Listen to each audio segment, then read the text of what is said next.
Good evening, folks, and welcome back to the ARCA Racing Podcast. I am your host, Startin Park Car at Colby Evans. We have a big show for you guys today, the East Series season opener at Pensacola, Five Flags Speedway. And then we got the second race of the ARCA West Series season at Irwindale, their first trip there for the season. Of course, they go there twice a year. Like I said, big show, not the main series, but we're talking about the two secondary series. So big show for you guys today. Glad y'all could make it. We're going to go through my little intro that I go through at the beginning of every show, and then we'll just get right into the ARC action. So you guys know the drill. Turn on that like and subscribe to the channel. Turn on that notification bell so you guys never miss a podcast or any new qualifying uploads. Follow me on social media, Twitter at Startin Park Car if you're interested in the lower budget team news and Startin Park content or just lower budget team photos, kind of all that fun stuff. I like to post that sometimes. And and check out theracingexperts.com for all NASCAR media related content. All righty, let's get right into it, shall we? So, Pensacola, the ARCA East Series, their season opening race of the season. I was a little skeptical about this race coming into it. Was a little skeptical for sure. Was it going to be good? Was it going to be kind of hard to watch? Because we did see last year, and I was, for as positive as I try to be on the show about every ARCA race, I admitted there was a lot of the ARCA East standalone events last year were not very good.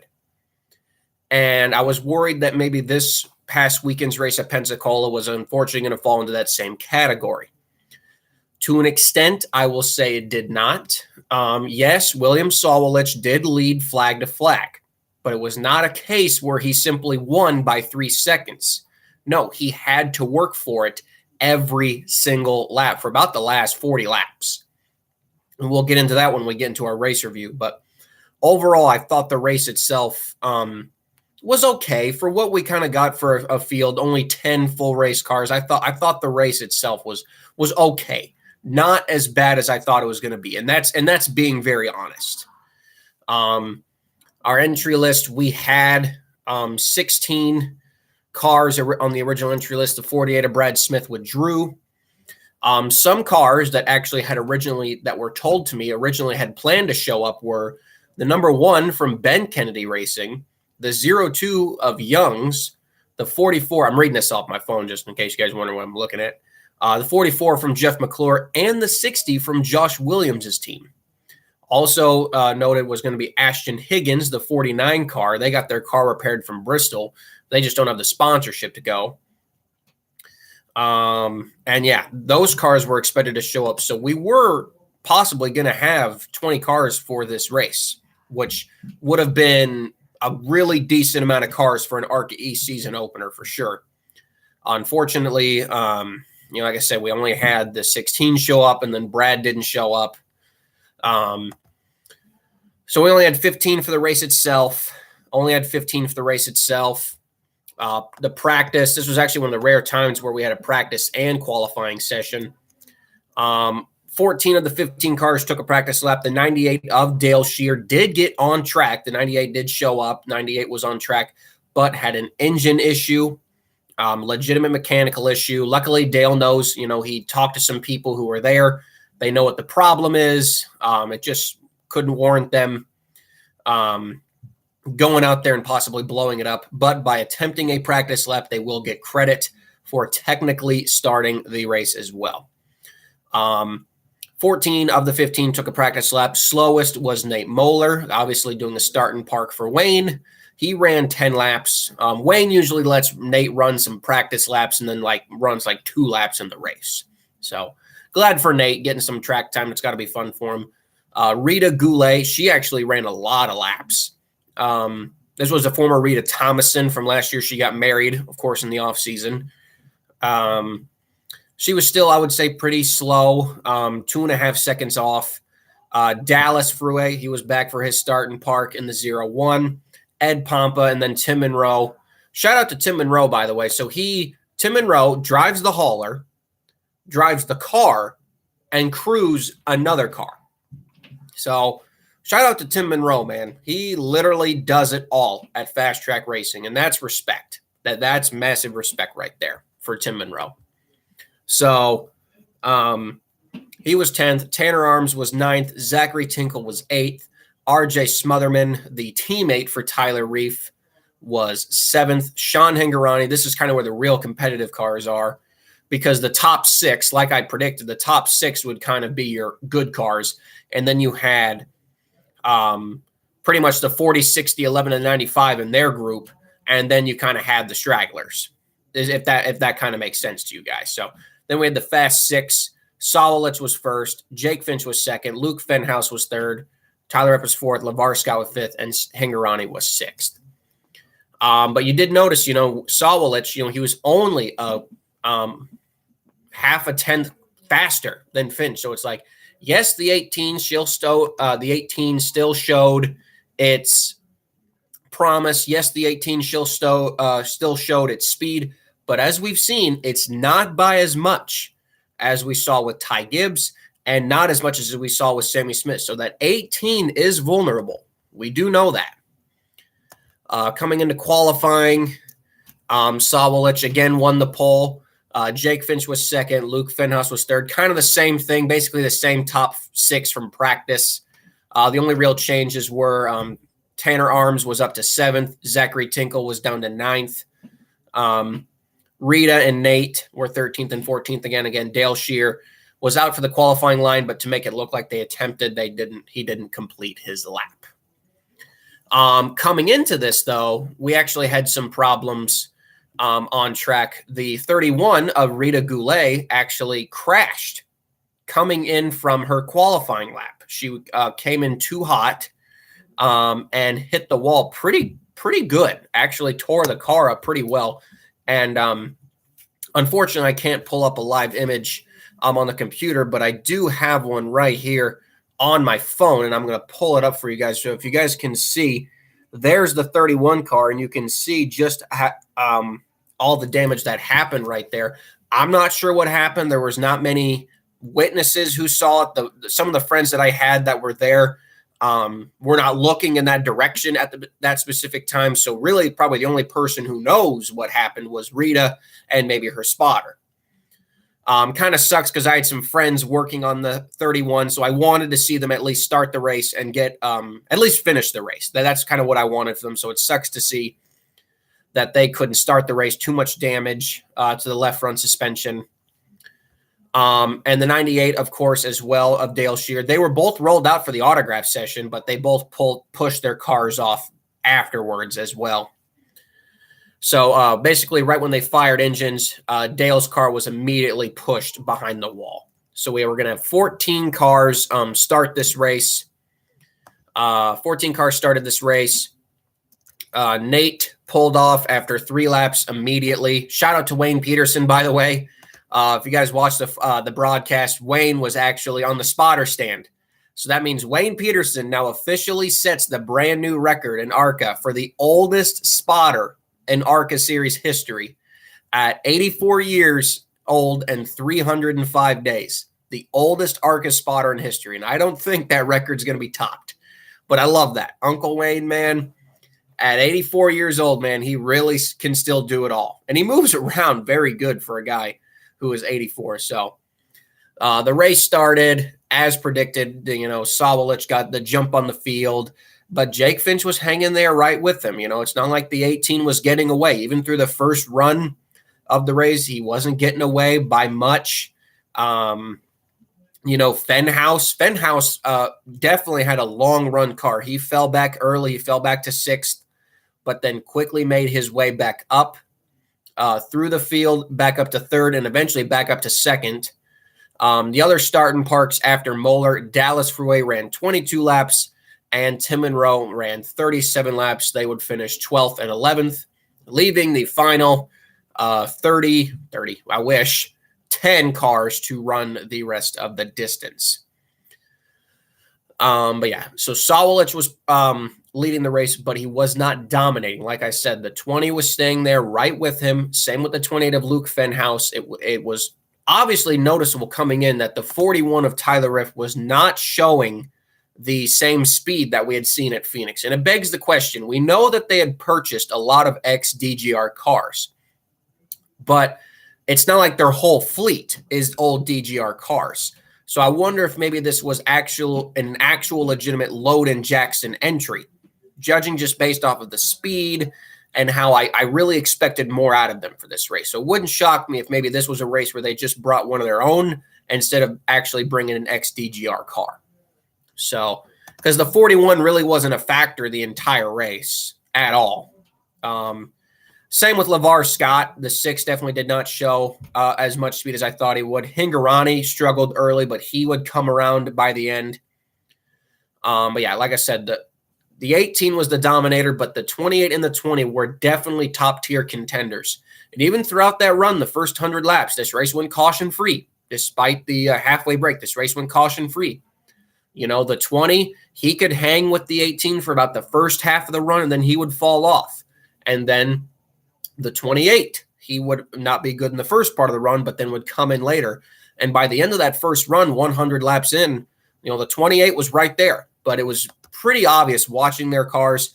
Luke Fenhaus was driving it so hard into the corners, and Sawalich was just able to arc himself in and roll right off the corners, whereas the 28 was diving into the corners. That's where the 18, I felt like, was really pulling him, was off the corners.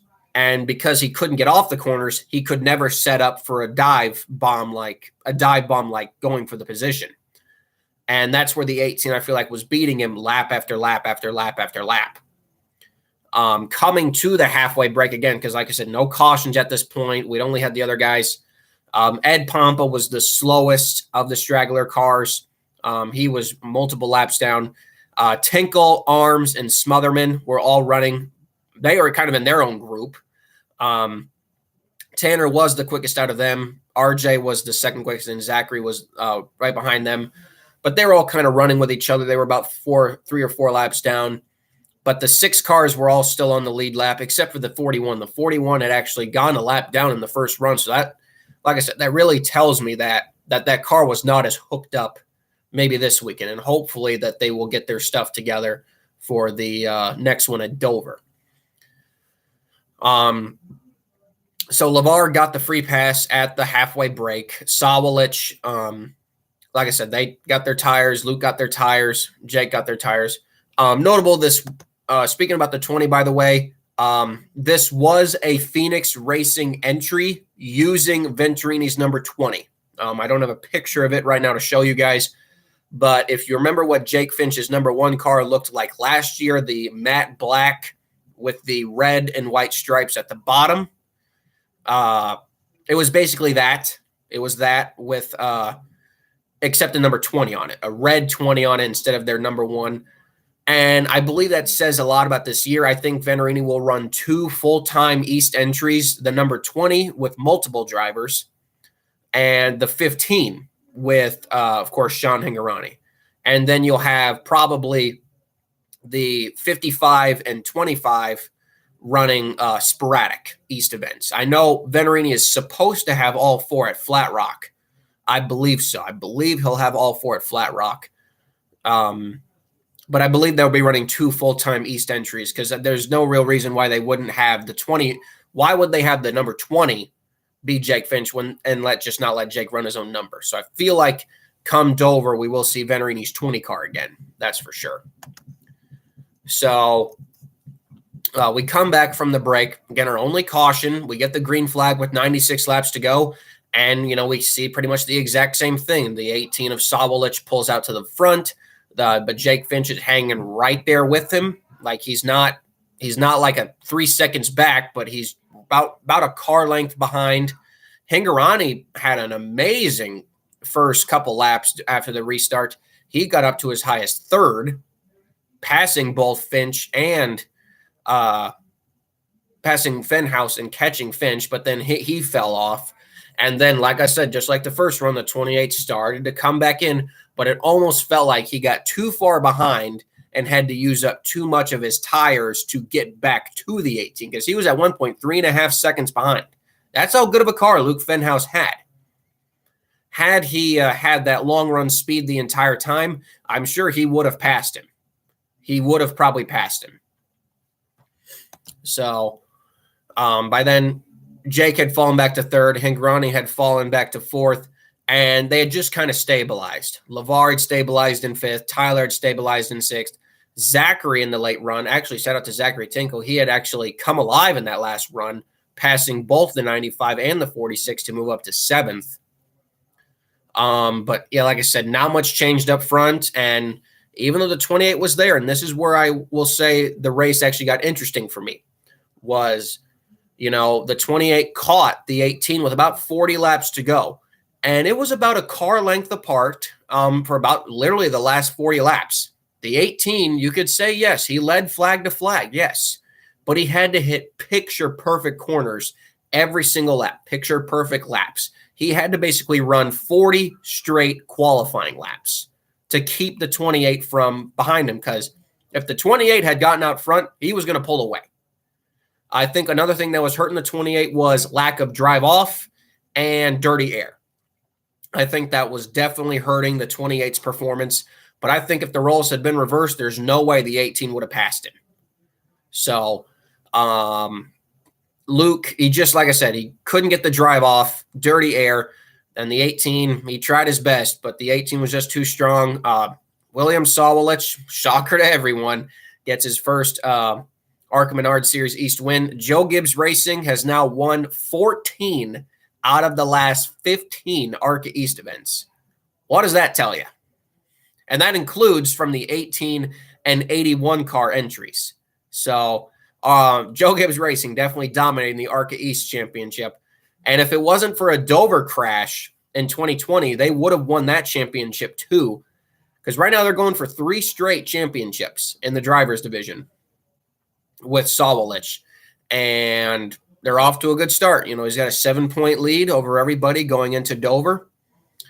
But that'll be its own mission. William, I don't know if William's ever been on a track that big. I know he's going to run some truck races soon, but I don't know if he's going to run the truck race at Dover. Like I said, Luke Fenhaus finished 2nd. Very impressive debut performance for the Pinnacle Racing Group. They should be very, very proud of that. Jake Finch finished 3rd. Again, a good run for him, because even though it's a Venerini number, that is a Phoenix Racing entry, so they should be proud of that speed. Sean Hangarani 4th. LeVar Scott 5th. And I will say probably a disappointing finish for Tyler Riff, only 6th place. Zachary Tinkle, shout out to him for 7th, his best career ARCA finish. Tanner Arms 8th, RJ Smotherman 9th, Ed Pompa, as we said, the 10 car was 10th. Overall, like I said, though, I for an ARCA East race, I don't put my standards very high. And that's not to say bad things about the series, but you got to understand what you're watching going into it. And so my optimism was high, but I kind of knew going into it that more than likely we were going to get a dominating performance out of the 18. And we did. But like I said at the beginning of the show, it wasn't like he led the whole thing and won by 4 seconds. No, he had to run picture-perfect laps for the last 40 laps. And that's entertaining. You got to find your own entertaining aspects of these races. And that's what I personally found entertaining, was the fact that the 18 really had to work for this win. Even though he led flag to flag, he had to work for it. The 28 and the 20 made him work for it. And, and even listening into Luke's interview post-race, he knew he had the car to do it. It was just, again, a case of dirty air. And because of the dirty air, he couldn't get drive off the corners. But I firmly believe, had the 28 been able to pass him, I don't think the 18 would have gotten back by. And I think it really sets the tone of what we could see this year in the East Division, that the 18 might be really vulnerable. If William gets back in traffic, can he get back up to the front? We just have to see him in the back of traffic. I mean, we saw at Phoenix, yes. We saw at Phoenix, yes, he can get back to the front. But at a track like Dover, Dover's a different animal. Dover's a different animal. I would expect some truck entries in that race, some Xfinity driver entries. Usually the Dover race is pretty stacked. Wouldn't shock me if we see some truck teams enter that race as well. Other races on the East Series schedule. Other races on the East Series schedule, like I said, we got the Nashville race, which is hopefully we'll get a decent car count for that one. We know the race at Flat Rock will get a big car count, even though it's a standalone event. And then you got the 4 combo races. And that's where I feel like we're really going to see how good the 18 really is at basically Flat Rock through Bristol. Is the 18 as strong as it really is with this young rookie behind the wheel? And it's going to be fun to watch. I think it is going to be fun to watch. But Dover, I feel like, will be a different animal for everyone. For Tyler, Hingarani, Finch, Fenhaus, and Sawalich. I will say Jake Finch might have the advantage of all of them, considering I believe he did run Dover last year, so he might have the advantage over all of them. I do hope we see some bigger car counts. The 31 is trying to get a new nose for Dover. The 98 is going to get fixed for Dover. I can't guarantee if Brad will be at Dover. I know he wants to get more laps on the Ford. But the 95, I don't believe they're going full time, but they will be at probably some of the combo races just to get some more experience, run some more cars. The 46 is being transported in the same hauler as the 41, so it's possible that RJ Smotherman will also be running the whole East Series season, which is needed as well. RJ is really coming to his own over there. He's kind of along with Tyler Riff, he's also a prospect of Chris Loudon. Chris Loudon's also kind of stepped back behind the wheel. Blue Valor Whiskey Racing is kind of merged with Loudon Jackson Motorsports, so I'm not sure if we'll see the number 11 Blue Valor Whiskey Racing car at all this year. I hope we do. It's one of my favorite West cars, but there's no guarantee of that. But I would say, for the East Series season right now, you can't even crown a champion right now with all the big combo races and the big fields expected for those combo races. Everyone's saying just give the championship to the 18 right now. I wouldn't say that yet. I really wouldn't. Point standings are as this: 7-point lead for William over Luke Fenhaus, 8 points over Jake Finch, but Jake is not running the whole East Division. Hingarani is 9 points back. LeVar Scott is 10 points back, and Tyler Riff is 6 points back, and Zachary Tinkle is 12. I would imagine the 46 is also doing full-time East, so we can add RJ in. He is 14 points back. But I would definitely say that your championship contenders, I would say so far, just based off of what we saw so far, it's either going to be the 18 or the 28. But I am very happy to see that the 28 is showing as much speed as he is. Definitely, that's for sure. Overall, though, on a scale of 1 to 10, I have to be honest, I give this race a 6.5. 6.5. No cautions, duh. If you're going to watch a race based off of cautions, this is not the race for you, of course. But I will still say it had its good moments. It still had its good battles on track, and an interesting finish between 2 young rookies running picture-perfect laps every single lap, just waiting for one of the other guys to mess up. So not the best ARCA East race, but definitely not the worst. We've definitely seen worse ARCA East races, and I just hope that Dover and Nashville can only be better in terms of car counts and in terms of on-track entertainment. So that is the ARCA East series from Pensacola. Hopefully they return again there next year. Five Flags is a very, very fun racetrack. I wish the main series would run it. I think they would put on a better show. But obviously it's just kind of based right now for the ARCA East series. Whew. Got that part done. And now we transition over to the ARCA West series.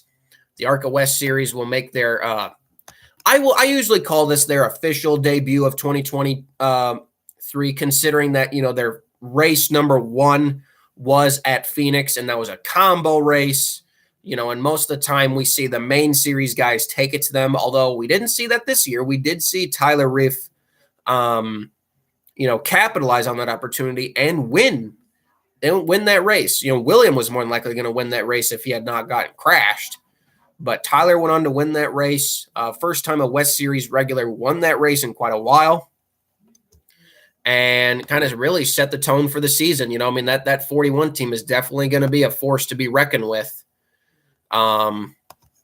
But yeah, the entry list for Irwindale, it's a lot better than last year. Last year, we only had 15 cars. So having 18 this year is a little bit better for me as a fan. The entry list, we'll just go in through order. We have another Nascimento. Boy, you talk about big families. The Nascimento team is really letting everybody get a drive. Eric Nascimento, of course, owns the car. And we had the debut of Bubba Nascimento, not Bubba Wallace from NASCAR, Bubba Nascimento. So how about that? He'll be driving the 4. We got the 7 of Takuma Koga, the 13 of Todd Souza, of course, the 15 of Sean Hingorani doing both East and West. Tyler's brother Tanner Reef driving for Bill McNally. 17 of Landon Lewis. Ryan Roulette returns. Hopefully he'll get to finally make his start after withdrawing from Phoenix. Bobby Hillis, everybody's favorite. Bobby Hillis will be running.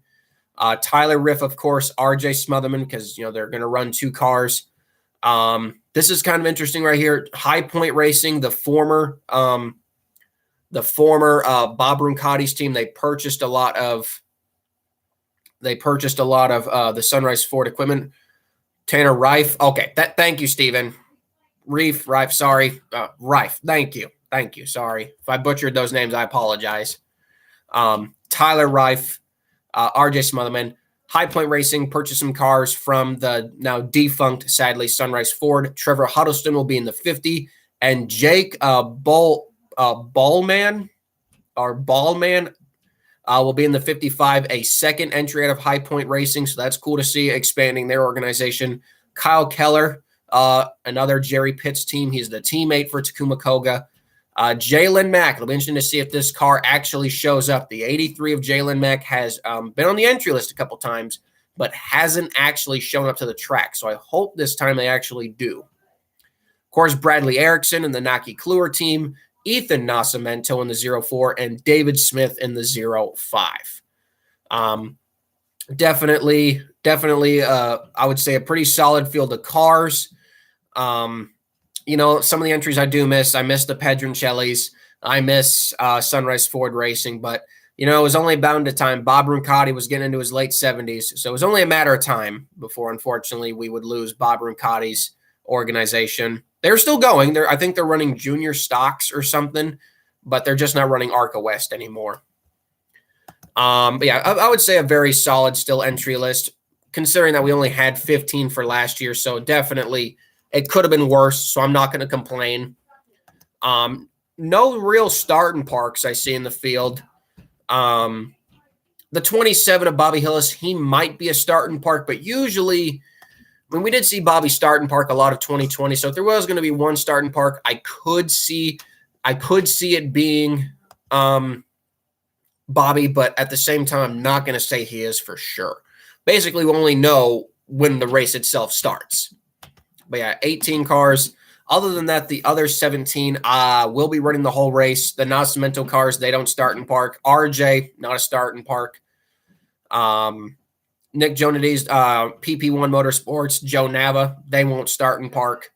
So a lot of full race entries. I think the ones to really look out for. Todd Souza, of course, always got to never count out Todd Souza. That's the one thing I'll say. Todd Souza, Sean Hingorani, Tanner Reif, Landon Lewis, Tyler Reif, and Trevor Huddleston, and Kyle Keller, and Bradley Erickson. Again, a lot of race-winning contenders here. It's really hard to pick. We did see a lot of speed out of Bradley Erickson at Phoenix. He wrecked his car trying to get up there, but he definitely showed a lot of promise and a lot of speed for sure. Some of the other entries I am expecting, Sean Hingorani, he did show speed at Phoenix's too until he wrecked the 41 and killed a suspension for the rest of the race. So we didn't really get a good look at what that team is doing. And I believe that's also a combination effort. I'm not sure if that's actually going to be a full Venturini setup. I'm not sure about that. I believe that was going to be a combo effort with another organization. But also wanted to see how Takuma does. Always good seeing Takuma, one of my favorite drivers in the ARCA West years. Man, if ARCA West had a most popular driver, it's definitely Takuma Koga, that's for sure. Takuma Koga or Todd Souza. Everyone loves those guys. Payouts for this race, again, 18 cars. Last place is $1,050. First place is $5,000, but with all the contingency awards, first place is $12,750, $6,325 for second, and $4,050 for third. So again, yeah, not the best payouts, but that's been the way they've been for a long time. So we can all complain about it, but it's not going to change. And it's been we're kind of the same way back in the K&N days too. So it's nothing new. The point standings coming into this race, obviously, again, they're a little butchered because we still have the main series drivers listed on there from the Phoenix race. So just bear in mind, you're going to hear some of the main series drivers. Tyler Reif is first. Landon Lewis is second. Bradley Erickson is third. Andres Perez de Lara is technically fourth, but we're going to take him out. So Kyle Keller, technically fourth. Frankie Muniz is sixth, but technically not. From Kyle Keller, the next West Series entry is Trevor Huddleston down in ninth. And then the next one is Todd Souza down in 12th, with Tanner Reif down in 13th. Eric Nascimento down in 14th. Sean Hingorani down in 16th. So that tells you that bad run in Phoenix really hurt his chances at the West Series Championship. One race in. Sorry, I'm kind of losing my voice a little bit. But one race in for Sean Hingorani, and he's already 19 points behind Tyler Reif in the championship. And, well, I'm not going to say that eliminates him right now, but that's definitely going to hurt him considering, the West Series doesn't usually get the biggest fields.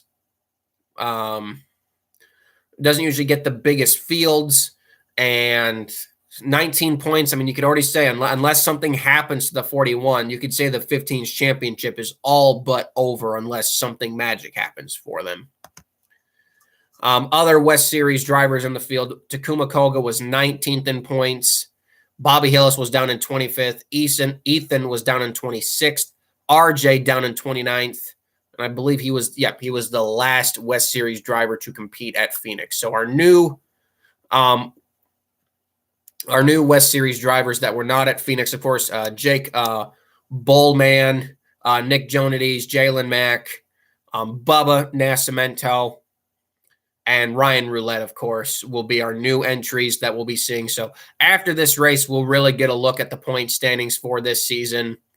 A lot of potential winning competitors. Irwindale is one of the more unique tracks, and I'm on the committee. If NASCAR needs somewhere to race on the West Coast while, Auto Club's getting redone, let's go to Irwindale. All we got to put in is some safer barriers, some extra grandstands around the track, and we're good to go. I would love to see the Cup cars at Irwindale. It's one of the more fun tracks. The track where you have to run the outside to actually run fast. I always love those tracks where you actually have to run middle lane to outside to actually run faster than just the bottom. So that's what makes Irwindale special. A lot of race winning contenders, like I said, easily the 13, 15, 16, 17, 41, 50, and the 70 and the 88, all race winning contenders. So it's definitely one of those races. It's one of the things I enjoy about the West Series. Coming into every race weekend, you don't know who's going to be competitive. It's always kind of a mashup because you don't know. Some teams one week could hit it right, and then the other teams next week could hit it right. But if I did want to take a race-winning pick, I am going to go with Landon Lewis. I'm going to go with Landon Lewis and the MMI Motorsports team. My underdog pick, I'm going to take Tyler Reif. Reif. Again, I keep butchering his name. I'm sorry. Tyler Reif, again. He'll be my underdog pick. And as far as I know, the only starting park might be the 27, but with the Camping World sponsorship, I would expect Bobby to run the whole distance. And that would mean all 18 cars will be running the whole distance, which is better for everyone. If the more cars that run the whole race, the merrier. But yeah, like I said, in this race last year, I believe we only had 15. And, this was kind of the start of the Bob Roncati domination tour of 2022, where they literally won almost every single race. I believe, though, this race actually went to Tanner Reif last year. This was one of the few races Jake Drew did not win, which is kind of odd considering, you wonder how many races he won. But yeah, we only had 15 last year. We had technically, I would say 2 starting parks. We only had 13 run the whole distance. Race itself was okay. Wasn't really anything special, I would say. So I would say when you look at the entry list from this year and you compare it to last year, we definitely have more of a stronger field for this weekend's ARCA West race at Irwindale. So that's for sure. You can catch the Irwindale, obviously, on Flow Racing Saturday, 10 p.m. Eastern, 7 p.m. Pacific. So it's going to be a late one, but obviously with the West Coast, on the West Coast, you can understand that the starting time for my area, in Iowa, will be a lot later. Or you can actually catch it on TV Sunday, April 23rd at 12 p.m. Eastern on CNBC, of course. But yeah, I'm definitely looking forward to this one. Obviously, you guys know who's been following me. I will be in Texas, so for the truck race. But hopefully when I'm on my ride home with on the plane, I'll have this to watch. So I might not be able to do any live race tweets, unfortunately, but I will be able to post some tweets following when I get home, of course. But yeah, this is going to be our big ARCA West, I would say our real showcase for the start of the season so far, and it should be a lot of fun. I hope you guys are excited about it too. I know, sometimes the secondary divisions of ARCA are not the most exciting. I said without a doubt ARCA West had the most exciting racing in 2021. The main series blew them away in 2022, but I think the ARCA West series is going to be, once again, a very popular division of drivers. Again, we got a lot of young kids out there who really want to get their name out there. I just wish we had something for Jake Drew. It breaks my heart, man, to see Jake Drew, man, that talented. He won that many races last year and led all those laps in the ARCA West series last year, and he can't find a ride for this season. That really sucks, that the ARCA West champion cannot find a ride for this year. And I don't blame that on Bob Brancati at all. It's just sometimes that's how it goes. Sometimes you win the championship and you do nothing afterwards. It's just kind of how the nature of the beast goes sometimes. So hopefully Jake Drew can find something. And yeah, I hope you guys, if you have Flow Racing, tune into this race. If not, tune into live race updates, arcaracing.com, at arca@_racing, for all ARCA West updates. But yeah, so with all the stuff from Texas, all the stuff from Richmond, if you have Flow Racing and you have a free Saturday night available, go watch some ARCA West racing, guys. I promise you, it ain't going to disappoint you. So yeah, till then, again, we will not be live tomorrow. We had to do backmarker battles yesterday because, like I said, guys, I will be flying over to Texas for the truck race to work with Hill Motorsports. That's why I'm wearing their T-shirt for tonight's podcast. But yeah, thank you guys enough for your continued support. Again, it means so much to me, guys. It really, really does. We've hit 1,045 subs. Just the continued support for this channel just means the world to me. I know our ARCA East and ARCA West reviews are not as fun as our main series reviews. I know you guys enjoyed the main series reviews a lot more, but we're here to do all ARCA East, all ARCA West, and all main series ARCA races. And, I know ARCA East and West races don't draw the most people, but for all the people who've been watching tonight and all the people who've been watching since I first went live, thank you. Very much appreciate it. I hope the rest of you continue to tune in. And yeah, enjoy the rest of your Wednesday nights. I'll go and enjoy the rest of mine. And I'm a little nervous tomorrow. I've never flown before. So that'll be a fun, interesting experience. And just keep update on my Twitter if you guys want some updates on Texas. And I leave you guys to the rest of your Friday night. Thank you guys for tuning into this episode of the ARCA Racing Podcast. Don't forget to like and subscribe. Don't forget to turn on that bell for auto notifications. All that good stuff. You guys know the drill. You guys know what to do. And have a good rest of your night. I'm Colby Evans, starting Park Car, signing off. So long, guys.